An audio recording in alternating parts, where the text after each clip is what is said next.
Dagdagan pa ang bilang ng mga sangkot sa ilegal na droga na voluntaryong sumusuko sa mga otoridad. Natatakot daw silang mapatay sa pinaigting na operasyon ng pulisya kontra droga. Balitang hatid ni Susan Enriquez.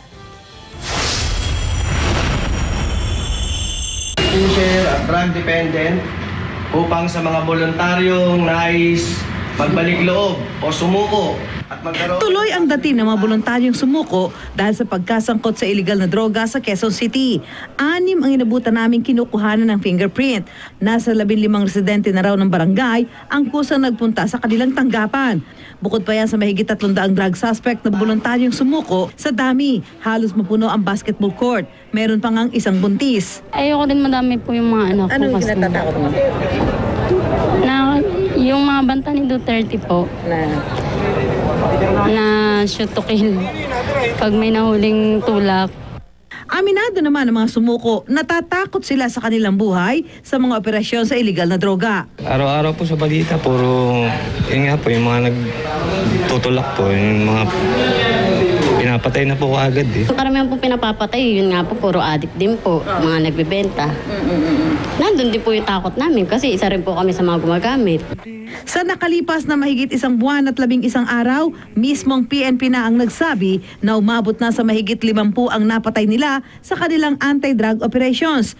25 dito napatay sa nakalipas na 4 na araw.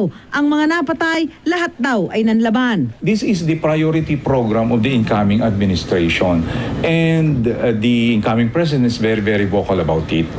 Sinabi nga niya, taasan niya ng sweldo yung mga police, and then yung mga ganong motivation is some way somehow encourages our people to work better sa, kumbaga, performance nila. Ayon sa record ng Philippine Drug Enforcement Agency o PDEA, isa sa bawat 4 na barangay sa bansa ay apektado ng droga. Itinuturing na drug affected ang isang lugar pag may napatunayan kahit isang user o pusher doon. At sa lahat ng mga rehiyon, ang Metro Manila ang pinaka-apektado. 92% ng mga barangay nito ay pinasok na ng droga.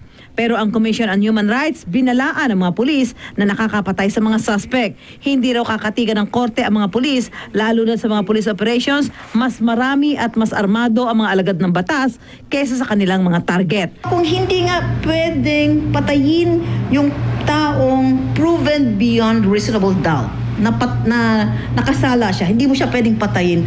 More so na ito, akusado pa lang, hindi pa nga eh.